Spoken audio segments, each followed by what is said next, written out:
Hello and welcome to you and your family. I am so glad to meet you in this context, and it is good to share this time together. I'm Joe, and this is Oz FineArt. Welcome to our channel and to our series called The Artist's Journey. Today's the first episode, and this episode is about why do people love art so much? What attracts you to art? So we'll be reflecting on this, and please stay with us for the duration as there's lots of insights coming forward, and towards the end of the video we'll have a special offer just for you.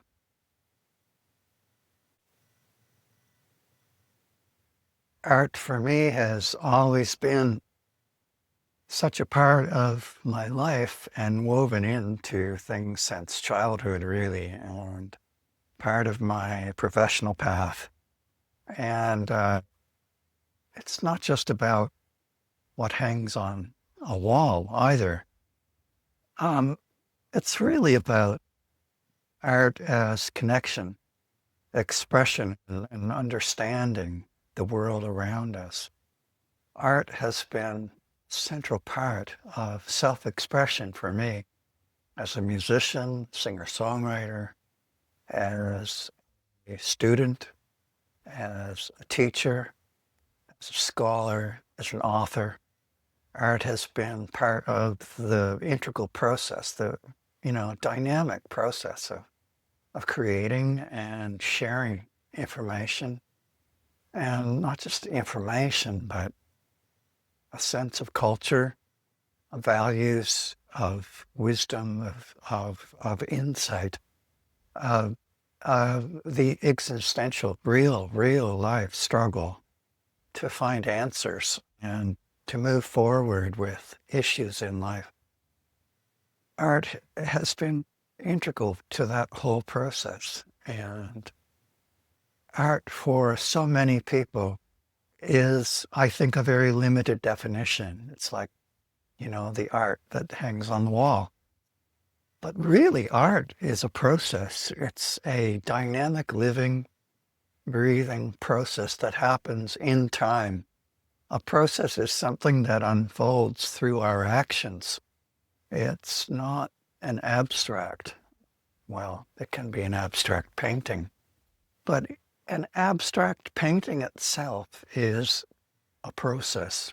It takes steps and engagement and investment of personal energy to create an abstract painting. And as such, art is really about energy. Art is about the energy of life, but it's the energy that you and I bring to the process and the insights that we share.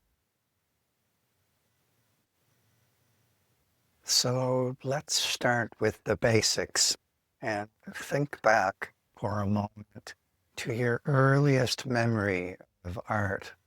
I think this exercise is really helpful to understand really our earliest impressions of art, the concept of art, but also the experience of art. When you think back to your earliest memory, what comes up? Where does it take you? For some, it might be a vibrant drawing on a fridge, might be an early sketch from childhood with crayons, or some other piece of art that you saw or experienced. It might be something that you created yourself, or it might be something that you grew up with that was in the house, or an artistic expression, or perhaps it was even a piece of sculpture or a special handmade cup. For different people, it will be very different experiences, And I think honoring your own memories and your experience of art is important because it highlights the value and the personal story that you bring to the art process, and how you then relate to art now is partially influenced, by those early experiences and how that evolved over time.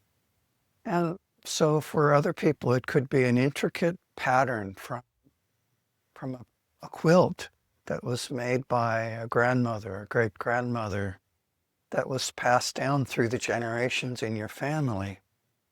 It could have been, for example, an Afghan that your grandmother made. One of my earliest memories personally is definitely of the Afghans that my grandmother made, and she had the um, beautiful old kind of approach to pulling together pieces of yarn into squares and turning those into blankets. And I loved her blankets the most where she used leftover yarn and would construct hundreds and hundreds of colors all in one little square and then combine those into a massive blanket. And I just thought it was so beautiful and so creative. One of my earliest memories. I still have one of her Afghans with me after all these years and traveling across the world, settling in Australia, where I am now, and I still have my grandmother's Afghan. And it gives me a lot of comfort, and I think of it as an expression of art. For others, art comes from these deep developmental personal roots that are in our history, in our upbringing. And in these early exposures, we come to understand an element of what art kind of is and what it could be and how it's defined socially by those around us. And these ideas and values can shape our entire relationship with creativity. And this can be a positive process for some of us, but it can also be really quite limiting. And I think in some ways for me personally, even though I define myself as an artist, and I identify with the artist path, the artist journey, that has been a struggle for me, a really deeply intense struggle, because I didn't have that support in that family early culture of growing up, where the working class mentality of Canada at the time was deeply steeped in a practical wisdom, I'd say, but kind of a limited approach, a limited perspective as well. Because of the importance of art and music and culture, I think that the working class culture of the past has limited these expressions. And of course, it's a very practical consideration. You have to get a job and you have to make ends meet and you have to, as the script goes, you have to survive in the big bad world. And this is definitely part of that upbringing and pressure that we feel growing up to get on with it, so to speak. And, you know, and that has its place, and that's important, and that's a valuable thing to sustain our lives and to be practical, to put food on the table, to pay our rent, to pay our mortgage, to deal with all of the pressures of life and the work world. And this is true also now, and with the dramatic changes happening with the emergence of AI and all of these issues bring to the forward this tension between what is creativity and what is sustainability, what is practicality, and what is the artistic vision, and how can we manifest that? These are critically important questions. So I think that art appreciation, it does draw into our developmental history, our experiences, our exposures to art. And what does this mean over time? And how does this form our relationship with the very notion of the practice of creativity? I remember, for example, that the colors and textures of our family garden in the backyard were a powerful and artistic experience for me. Walking through the forest with Skipper, a German Shepherd that I grew up with in my early years, was an exposure to the intense creativity and beauty of nature. And for me, that expression of the world around me was a dynamic experience of creativity that later in life I came to understand as part of an artful way of living, of appreciating beauty. And what does this mean? And how do we relate to that? How do we experience it in our senses? And how does that manifest in our identity then, our emotional sense and our relationships? Profound questions to really consider. And really then there is cultural background and how our culture and family environments inform us as we're growing up. And art is such a powerful mirror of culture and of broad social values. It can tell stories. It can preserve traditions. Art expresses shared values and stories and wisdom. Think about how different cultures express themselves through your own familial and cultural background, and think about how art today expresses the culture that you feel, that you identify with, the culture that you resonate with, and maybe also the culture that you struggle with or that you differentiate yourself against. Culture is a dynamic process, right? Of course. And art, like culture, is also very dynamic. And so it's not so much about resonance all the time. Art doesn't always resonate. Art can also differentiate. Art can push the boundaries. Art can shift our way of thinking. Art can challenge our preconceptions, and art can be very, deconstructive, really pulling apart the values that we may assume that we have, but that need to be questioned. So art can raise questions. And those questions can be really pregnant. They can be dynamic and powerful. They can generate new life, new awareness, new sensibility, and a new capacity and skill set. Art can push us beyond our limitations. So art is an ancient bedrock of culture in many respects, and art is, I like that. Rock art paintings, for example, to modern street art, to digital art, and even perhaps at the edges, AI art, generated art is incredibly counterintuitive, isn't it? And demands a new way of thinking about art. And I guess ultimately it's so personal to each of us, isn't it? That in my own background, there's a strong emphasis on storytelling and community and cultural layers of art. And these have informed my own appreciation of how art can be a story. And stories are our medicine in that native tradition. And stories are a way to pass on our knowledge and wisdom. Stories are an embodiment of a truth and a wisdom that's handed down over the generations. And in the same way, art carries that forward.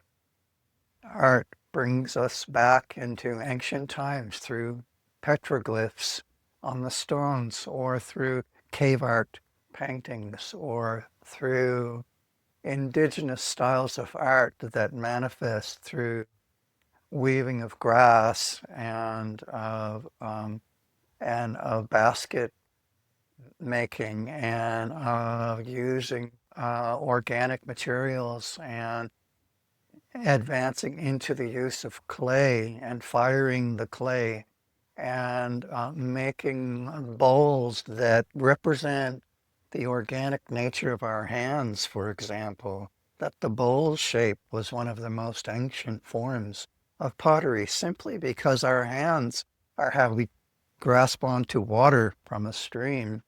And one of our ancient ancestors in different parts of the world realized at different times and different places, wouldn't it be neat if I could create a shape that was like the cups of my hands and to take up the water from the stream with a bowl. So bowls became one of the most ancient forms of pottery. And there is an artfulness in this. There's a practicality, but there's also an aesthetic value, a fine art layer of awareness and of appreciation that the art form expresses a human dimension, a desire to take our existence further with new insights, new experiences, new capacities and skills. So speaking about narrative, art is a sacred story that is incredibly compelling.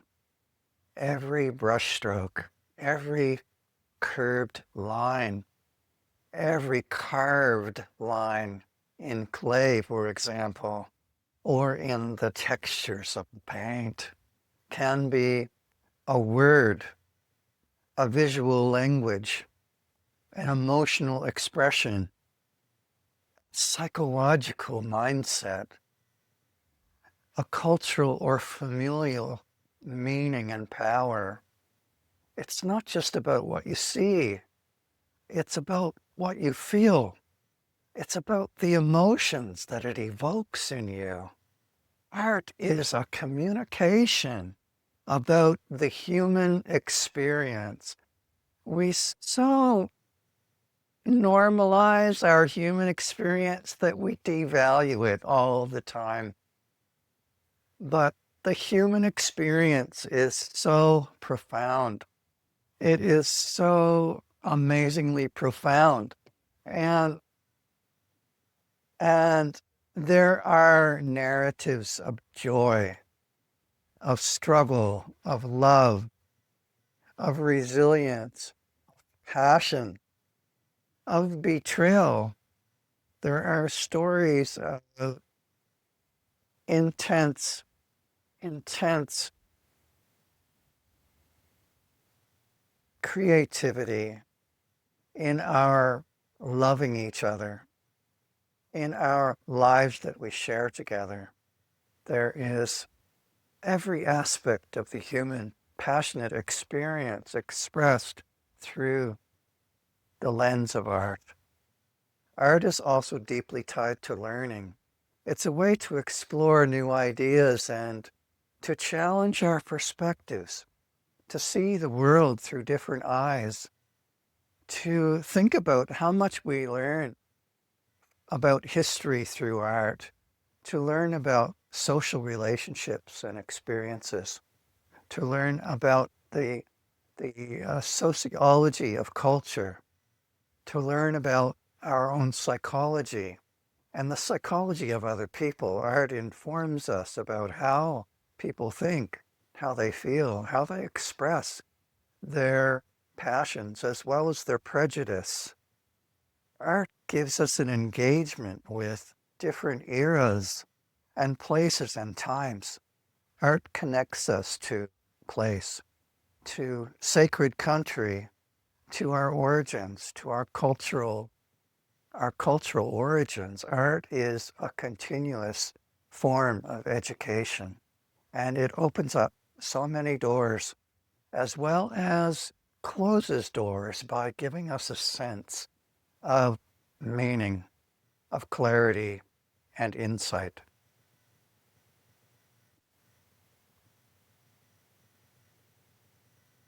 So art is a reflective tool.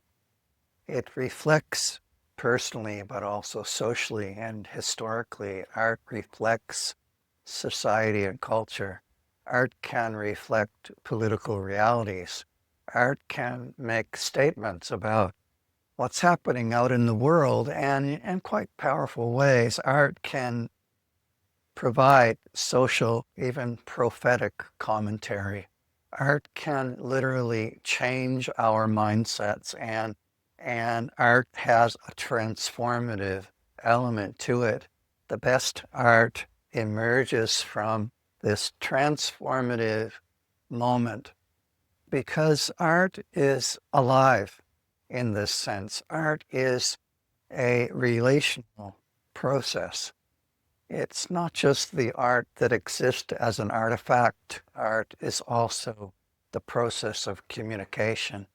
And wherever you have human communication, you have a dynamic process of evolution, change, challenge, and new insight.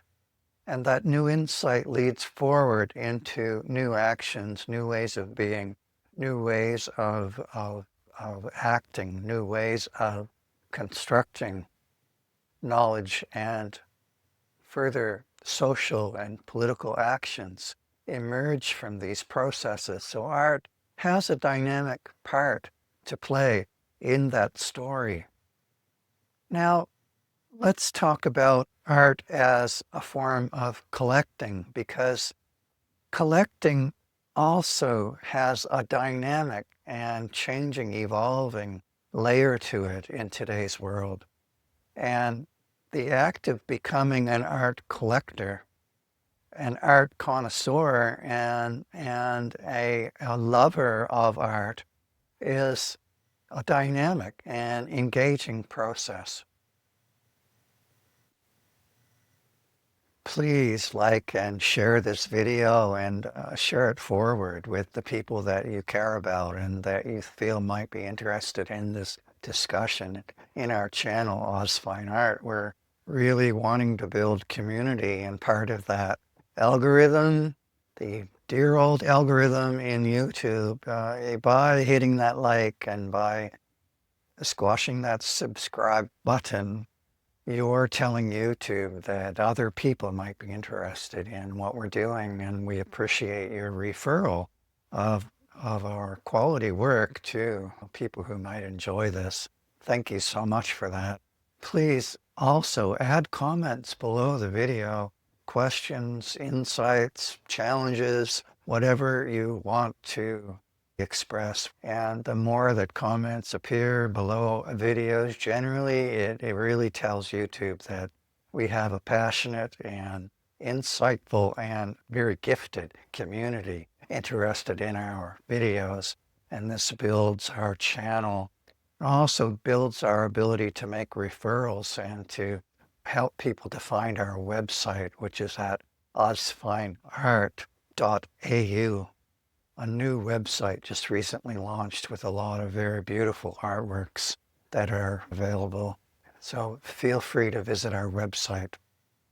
What draws you to art is a very deeply personal question. There's no right or wrong answer to this question either. It might be the color, the form, the texture, the brush strokes, the thickness of that paint on the canvas, and how it catches the light. It may be the forms that appear, and it may be particular things or themes that you're interested in that appear in the painting. It may be a sense of emotional connection. It may be the texture of the ceramics or the sculpture. It could even be a memory that the work evokes within you. All of these tangible aspects, as well as the intangible, more deeply sensory associations that emerge within our unconscious and that feed our art experience and our art appreciation, all of these layers come together and form a sense of peace or a feeling of connection, a sense of awe, or even a spark of a challenge or a kind of edge that we feel that pushes us towards a new insight or a thought, or inspires us to do some research. or to learn something new about a topic or an area of human experience we didn't really know about before. I encourage you to explore what art is for you. What relationship do you have with art? What is the aspect of art that really resonates with you? Share your comments in the comments section below the video, please, and take a pause and think about how how does this manifest in your life? What ways do you want this to increase? You've been watching this show for this length of time. What is it that you're really seeking in the world of art? What is it that you really want?